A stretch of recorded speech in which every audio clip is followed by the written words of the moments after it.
All right, we are live recording our first session, and I'm streaming over here. Hello. All right, welcome. This is the inaugural edition of our three-man in a booth talking the NFL live debate. I'm Dan Salem. We are live on BuzzChomp YouTube channel. I'm going to attempt to go live on Facebook. I don't know if it'll work. And we are on Zoom, so join the meeting. If you want to come ask questions, we will be here every Tuesday, 5 p.m. Pacific, 8 Eastern. I'm with the Section 323 podcast. I saw you were there on Sunday, Phil. Why don't you guys introduce yourselves so we can get this debate going? Go ahead, Phil. All right. Well, I'm Phil Sember, and Bud and I had this idea about 2 years ago or 3 years ago to start a podcast, and we saw Dan was interested too, so we decided why not triple our efforts and come up with this three-man booth. Yeah, my name is Buddy Seaman, and like Phil said, we're avid football fans. I'm a Jets fan. He's a Giants fan. Love to debate. Love to talk sports. And you'll notice during the entire time, Bud's the most pessimistic Jets fan you've ever seen in your life. Good thing we won. That's how Jets fans are. I mean, Dan's a Jets fan. He knows. Yeah, I'm a reasonably optimistic one, but I'm realistic. So I'll just we say have to talk about off the ledge. We have to talk about off the ledge many times. Yeah. 40 seconds into the game on yesterday, I was ready to jump off a ledge. Well, I would say that was pretty predictable. So like I expected, I don't know, that just was like his first pass ever. It was expected that maybe he would throw a pick six, and then he did. So I wasn't like surprised by it. But, Dan, I have a quick trivia question for you. Who else threw a pick six in their first game ever? Oh, I know this. Only 3 people have ever done it other than Sam Darnold.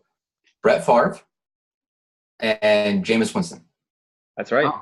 That's right. So he's in good company. One will never play again because Ryan Fitzpatrick is the king of Tampa. Can we? And the other one is a Hall of Famer. Well, that was predictable too, right? Fitzpatrick, because we saw that 3 years ago when he was gifted the Jets starting quarterback job, and then. Did you ever in your life think that would ever happen again? He threw for 4 touchdowns and 470 yards. So I didn't think he'd be that good, but I wasn't surprised he played well. The New Orleans Saints defense was awful. That surprised me. Which is even more surprising because they were top 5 defense last year. Yeah. So they couldn't stop anybody. They were at home, and that was just a wrecking ball. But I wasn't surprised that he played well considering he got gifted that job again, and that seems to be his MO. If he continues to play like this, and Phil and I talked about this in the podcast a couple weeks ago, if he continues to play like this, do you go back to Jameis Winston? I mean, granted, it's only 1 game. It has not really evolved into anything. They kind of have to. But if he goes back and he plays again like this, I mean, you can't give Jameis Winston the starting job back. But it was hit.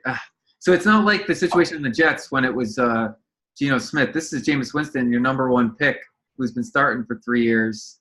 And, I mean, he just got hurt. He hasn't produced. He hasn't produced the way that a number 1 overall pick should. I don't think that they'll keep him on the bench. I think they'll go right back to him. Really? Yeah, I mean, Tampa Bay's not that great of an organization, so I think they'll mess it up like that.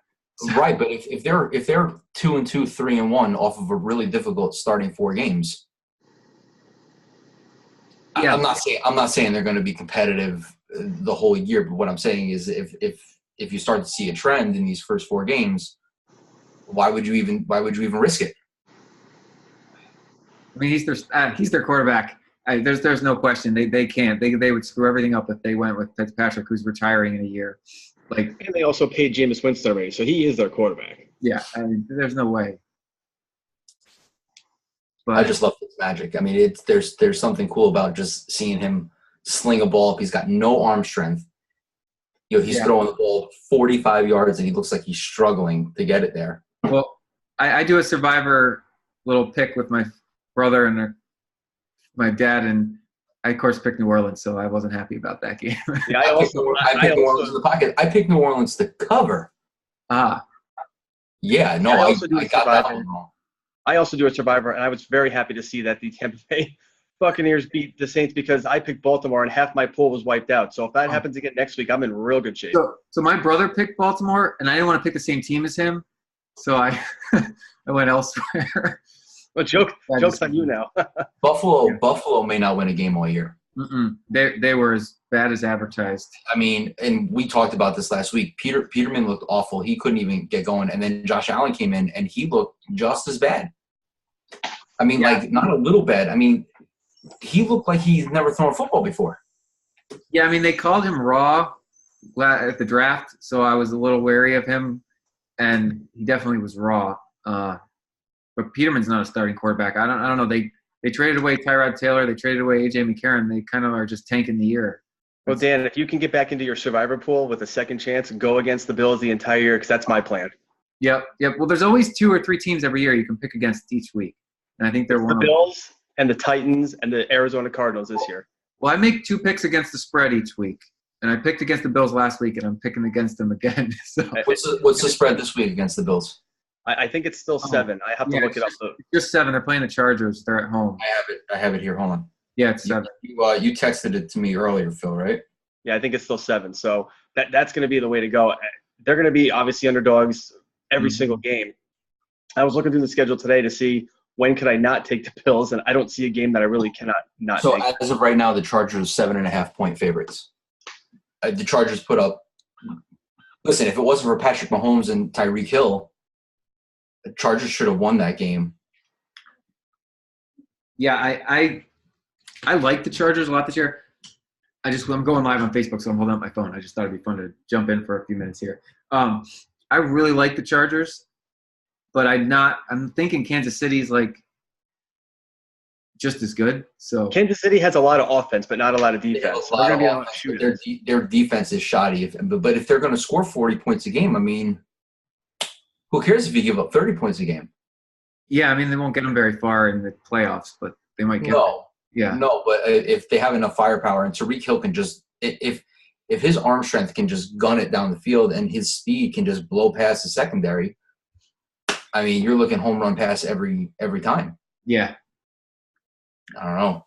That's scary, especially for weak secondaries in the AFC. Well, they didn't even throw it to Kelsey at all. He didn't touch the ball once, I think. So no, I don't think so. No, he did one catch for 6 yards. Yeah, it's unbelievable they did that well without him. but that's an Alex Smith thing. I mean, look at Alex Smith in Washington. Jordan Reed's already fully involved in the offense. Yeah. I mean, Alex Smith is a tight end quarterback. I mean, when he had Vernon Davis for San Francisco, think about how great Vernon Davis was. Oh yeah, good point. So do you believe in the Redskins? No, that was smoke and mirrors. Yeah, me either. Okay. The Arizona offensive line may be one of the worst, along with Seattle and Buffalo.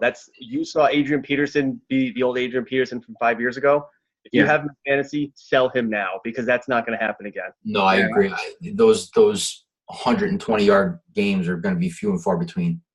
Yeah, I think that's a month at most, and then he runs out of gas. At least better defense. I will tell you the funniest thing driving home on Sunday, because we were at the Giants game, is coming home, we heard the Browns game. You know, they're down 21-7. They make the comeback. So we get to hear overtime. Okay. Pittsburgh misses their kick. And as soon as the Browns miss their field goal, I just start laughing, because this team just can't catch a break, can they? No. They should have won, too. Ben played awful. They should have won, but I wasn't surprised it was a tie. Do you think that – I mean, obviously it's only 1 week, but they certainly didn't miss Le'Veon Bell. I mean, James Conner stepped in. He had 200 yards from scrimmage and a couple touchdowns and caught the ball in the backfield. There was I didn't read the piece on ESPN, but I like to read headlines. So they had a piece today about how the Steelers would have easily won if he was in the game, only because you have to game plan for him, and nobody was game planning for the other running back. So I don't know if that's true. Now, maybe people will take Conner seriously week 2, but I still think Bell's a bigger threat in the passing game. I don't think anyone's like stuffing the box to stop Conner. It also didn't help that Roethlisberger threw 4 or 5 interceptions. He threw 3 interceptions. 3. All right, so it's still 3 too many, right? Yeah. It was just, but the poor Browns, they get so close, and literally it was just taken away from them. I didn't see it. Again, I was in the car, so I don't know if he missed it left, he missed it right. It wasn't really taken away from them. It was kind of like both teams didn't want to win, and they were just I heard the last tie in week 1 went back to like 1970 something. So Yeah. that's some good history that they just accomplished there. But last year, you would have never thought that the Browns would have been competitive against Pittsburgh. And is it just because one player isn't on the team, or is it just that Pittsburgh's not that good, or is it Cleveland is a better team than anticipated? I mean, I think it's a little bit of everything. I think it's a little bit of both. I think the Browns aren't awful anymore, but I'm not sure the Steelers are that great this season. I mean, I picked them to win the division, but I also said to Phil last week in our, what team would we think would not be as good as people are predicting? And I picked the Steelers only because the Le'Veon Bell situation, nobody knows when he's going to show up. He needs to show up by week 10 in order to keep his free agency. Right. So, I mean, theoretically, he can sit out until week 9. Well, and he's saving his body for his next contract because they won't give it to him. So right, but what I heard was that if he stays out till week 9, it'll take about 185 carries or touches off of his body. Like you said, like he just wants to preserve himself as much as possible. Yeah, he's more valuable to his next team if he doesn't play. So, which is so hopefully ended up in the Jets. Yeah. Well, I like. Yeah, I mean, our running game was decent. I don't know if that speaks for the opponent, but I mean, Isaiah Crowell played really well. Bilal Powell played good. I mean, but Bilal Powell is one of those change of speed kind of running backs. He's not really an every down kind of back. And yeah, I mean, they split carries 100%. So right. Crowell had 10 carries and Powell had 12 carries. Yeah. So it's right down the mark.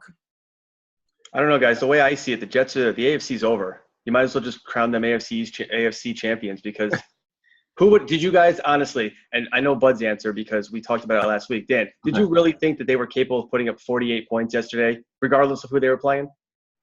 I mean, they had 5 interceptions. 48, no, because they haven't scored a special teams touchdown in a couple of years. They haven't gotten an interception, let alone an interception for a touchdown in a couple of years. Wait, do you know the last time that the Jets had a special teams touchdown?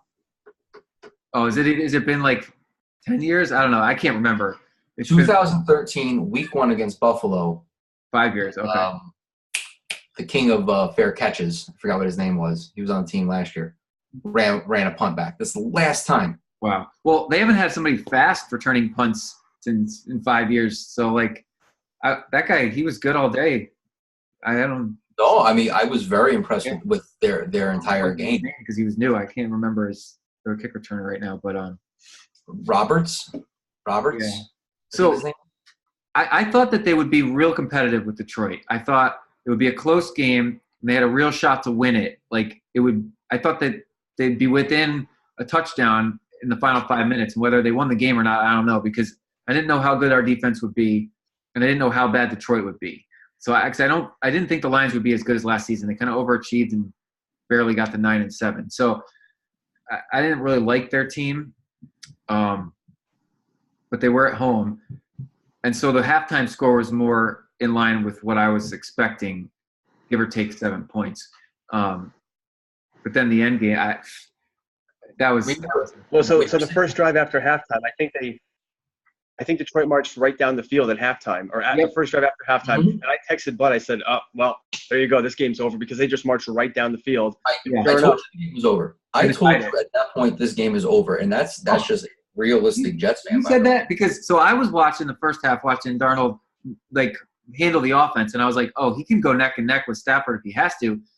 They weren't stopping him the entire first half. Now, granted, they didn't find the end zone as often, but I felt he's just got this confidence about him that he's not going to let anything rattle him. And I like that about him. So but I'm also an optimist, but I liked what I saw. I mean, they kind of just took every opportunity. I was not expecting that many interceptions, but I knew our secondary could be special, and we were without one of our players, best players still. So what do you think about the Jets defense saying that they were able to they were tipped off of what they were going to do, what the Lions were going to do?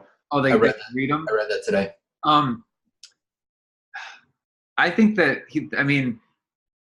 Stafford. It's not like stealing signs in baseball. It's got to be a lot harder. No, I mean, he was telegraphing where he was going to throw the ball. I don't know if he got rattled because of his knee or something, but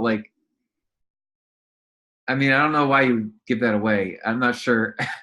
He looked awful. Yeah, I mean, he just looks flat out terrible. uncomfortable. And listen, the Jets have no the pass rushers, and there was pressure on the quarterback the entire game. Yeah, So is it the defensive line, which I don't think that it is, or is it just a product of a shoddy offensive line by Detroit and Matthew Stafford looked like a rookie? I mean, he looked terrible. They have no running game. Zero. So immediately you become a one-trick pony. Immediately they know that he's going to have to throw, and especially when you're down by 20 points and the Jets are just running up the score, getting points every which way, defensively, special teams, offensively. You're going to be throwing the ball, and he was just telegraphing every one of his throws. Yeah, it was – and so a lot of that falls on Matt Patricia, who I love the stat that all 7 first head coaches lost. He was one of them. And he just looked completely out of place trying to head coach that football team. That's why Josh McCown, Josh what's his face? McDaniels stayed in Cleveland. Yeah. So I don't know how his season's going to go, but he's going to be out of a job if he doesn't turn it around. Yep, somebody's not happy. No, she's a Lions fan, right? All right, so what about next week? So they got to play Miami next week, and Miami looks like crap too. So Miami didn't look good, and I mean they got lucky to beat Tennessee. I mean, and they were at home. Yeah. Yeah, I mean, listen, I will till the cows come home. I will not pick the Jets. So I told you he's pessimistic. Yeah, I mean it's their home opener. Both teams got a short week. I guess the Jets have a little. No, Jets only have a short week. But Miami's game was 8 hours long. Yeah. I mean, I think the Jets defense can easily stop Miami. I don't know if Miami has a defense. They don't really have the offensive weapons that they did a couple of years ago. I mean, no Jay Ajayi anymore. No Jarvis Landry. Yeah. I mean, the Jets should win this game, but we'll learn everything about them. Like, if it's Todd Bowles' team and, like, we want it to be, they won't be cocky, they won't be overconfident, and they won't blow it. That would have been what Rex Ryan's teams would have done.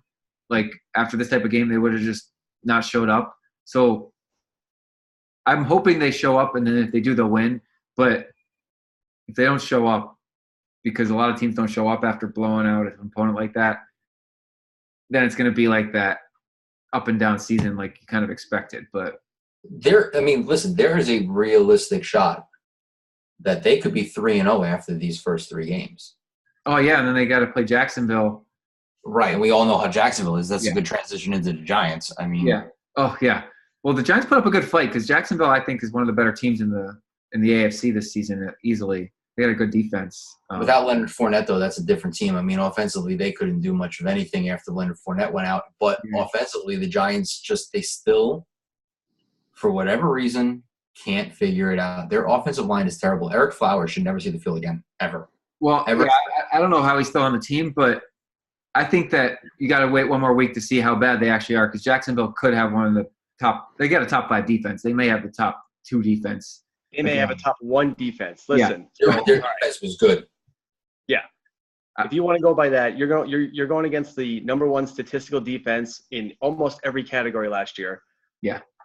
And listen, there were a lot of plays, there were a lot of missed opportunities. Even from my seats way up in the top there were a couple of first downs where Barkley was literally inches away from a first down. You connect on those, drives continue. You never know what's going to happen. Shepard drops a couple of passes on that last drive. Listen, you got to make those catches. I don't know why they didn't throw to Beckham. Maybe he was double, triple covered. It was a lot of missed opportunities, and that's what I was saying. That's what I was wrote up this week, that there were so many things that if the ball bounces a different way, this game, they may not have won it, but 20 to 15 against the number 1 defense, whether or not Eric Flowers is there or not. And let's all agree that pick 6 was obviously not Eli's fault. Everybody wants to kill him all the time, and it drives me absolutely crazy. What's the guy supposed to do? He's got 2 seconds to make a decision. So we all love the Saquon Barkley run. That 68-yarder was a great response to what happened after the pick 6. So there's a lot of positives that you can take out of this game. Now, if they did this against like a Buffalo team and put up 15 points, I'd be a lot more worried. Yeah. So are you still behind Eli Manning? Like, I mean, he's got a couple seasons left. Yes, yeah. I am. let me tell you, and I told this to Bud last week and the week before that and the week before that. Thank God McAdoo was fired, because if we had to put up with 16 games of Davis Webb, Oh gosh, for the season. He looked good in street clothes yesterday for the Jets. Yeah, what a nightmare that would have been. But on the flip side, we talk about their offense stalling, and again, it's against a really good defense. The Giants only held Jacksonville, or not only, they held them to 0 points in the entire second half. Leonard Fournette or no Leonard Fournette, you hold a team to no points in the NFL. That's a great task. You're going from a new defensive coordinator to a new defensive scheme. Again, I'm being a little more optimistic here, but they lost the game, but they're still – I don't think they should have their heads down. I don't have my head down. I didn't leave the stadium thinking, my God, the season's over. Yeah, it wasn't like watching them last year. It wasn't at all. No, it completely not. Now, so I'm giving us a quick 10-minute warning, because that's our – we have a self-inflicted cap with Zoom, which is kind of a good thing. So I do see that. I do see the countdown. So yeah, there you go. I see it. I just saw it. So, but I'll ask you this, and we'll get into this a little more on the podcast, but would you rather be the Giants right now coming off of a loss against Jacksonville, or would you rather be Dallas coming off a loss against Carolina where they looked like crap? I don't know what's going on with Dallas. We talked about this. I mean, I will say one thing about the Giants before I answer your question. Barkley looked good for one play. Other than that, he looked like a rookie. And if he's going to look like a rookie all year, you guys are going to be in trouble. I'm just telling you right now. You're also not going to go against Jacksonville. I get it. But what I'm saying is, right. if next week is going to be the same week and he's going to average 2 yards a run, you guys are screwed, because Eli will not be able to maintain what you need him to maintain. Whatever. Yes, we'll talk about it later. That's why you don't jump off the bridge yet, because let's see what happens next week against Dallas, against a weaker defensive scheme. Beckham played against Jalen Ramsey. He still had 11 catches for 111 yards. I'm sorry, 11 catches for 111 yards. So he wasn't bottled up. No, but you understand what I'm saying. So you're not afraid of the Cowboys at all, then? Absolutely not. Absolutely. Yeah. I'll say it here now, and I'll say it next week. The Giants will beat Dallas next week. Dak Prescott looks awful. I don't know what has happened over the last 2 years. It's their offensive line. It's the offensive line that's the problem. I agree. I mean, Carolina's really good too.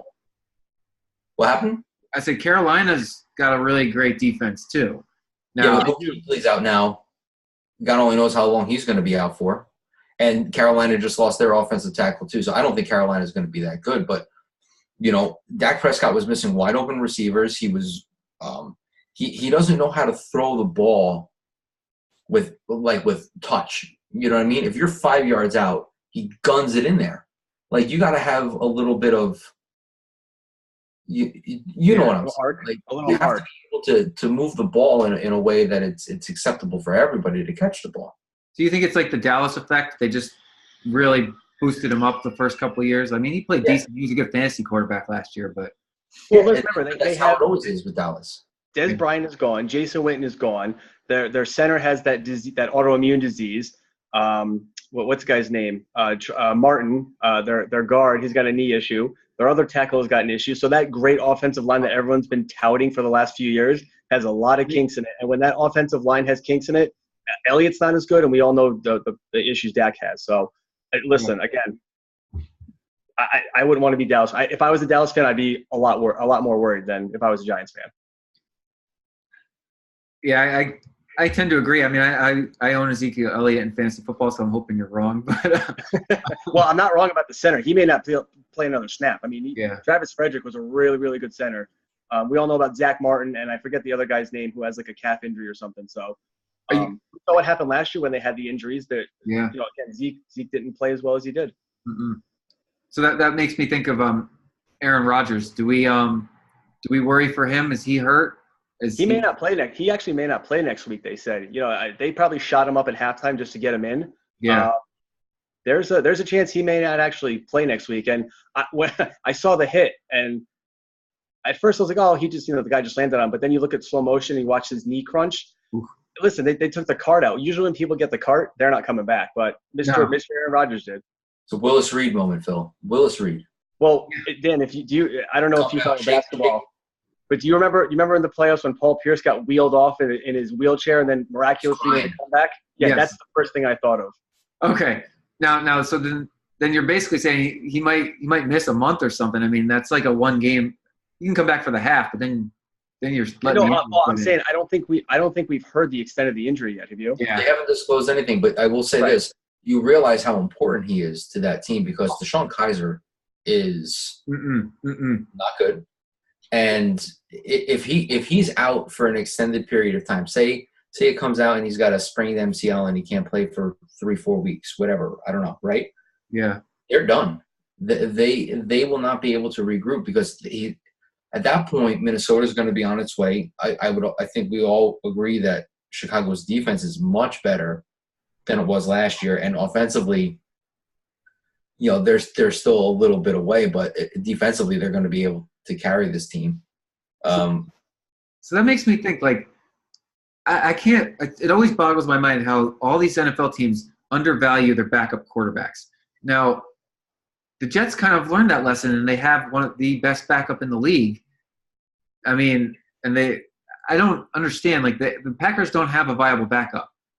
Most teams don't. No, most teams don't, but you'd think when someone lost for the season last year that maybe you would have one this year just in case. Like, the Steelers at least drafted – Deshaun Kaiser was that guy. Really, though? Maybe. I mean, listen, they traded for him, so obviously they must see some sort of value in him. Yeah. Obviously, they must think that he plays football well, better than who was on the roster last year. I don't know. Well, he literally gave Khalil Mack the football and the strip sack, and then he threw it right to him. So Khalil Mack had a great day thanks to Deshaun Kaiser. Yeah. He's ridiculous how good he is. Yeah, the Raiders didn't look so hot without him. They couldn't stop the Rams one bit in the second half. That was pretty First half was competitive, though. In the second half, the Rams just turned it on, and then that was the end of that. That game started so late. So let me before I get really aggravated. I know where you're going. They turned the Jets game off. Oh, I know. I was recording it on DVR. I'm like, listen, as a Jets fan, at any given point, they could lose. Okay? Yeah. They were up by 30, 31 points. This was Heidi Bowl all over again. It's not as dramatic because they had a nice lead. No. They switched it to ESPN. They went to ESPN2 with it.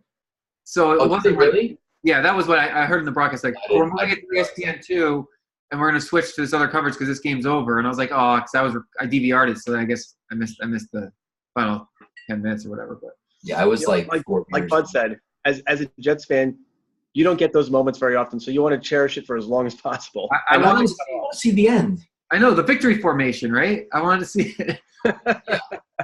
There's not too many Jets games that you get to see a victory formation. No. But, yeah, so it started at 7. I mean, 7 Pacific. That felt like a normal time for us. Both that teams must be the best for you guys. I mean, we talked about this when we talked to you earlier. It's Sundays you have football at 10 a.m. We got to wait till 1 o'clock, and then it's over at midnight, and we're exhausted the next day. You guys get to watch football. It's over, and you get to go out for the night. Well, and I usually DVR, and so then I miss most of the commercials. But how do you get the Jets game out there? You got DirecTV? Yeah, I do.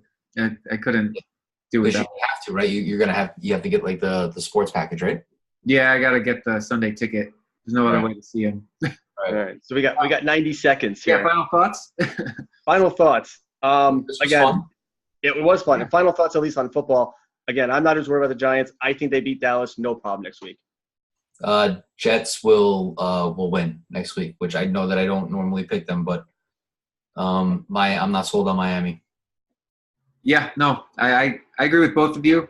I'll just wrap it up by saying we'll be back next week, same time, 5 p.m. Pacific, 8 Eastern. And this video will go up on the BuzzChomp channel, YouTube, after the fact. Did not able to successfully go live over there today, so this will go up after the fact. This was great, guys. This is a lot of fun. You guys are going to continue your podcast. I don't know how much you're going to dive into your two teams because we have plenty more to say. Don't worry. Yeah. Well, I haven't even cursed yet, Dan. So okay. we're not even fully engulfed yet. But yeah, send us your questions, comments, and we'll work it in next week. Awesome, sounds good. Thanks, guys. Enjoy the rest of your show. This was a fun show. Thanks. Enjoy the rest of your night. It's early bird special out there. Yes, it is. Super. All right. Thanks. All right. Bye.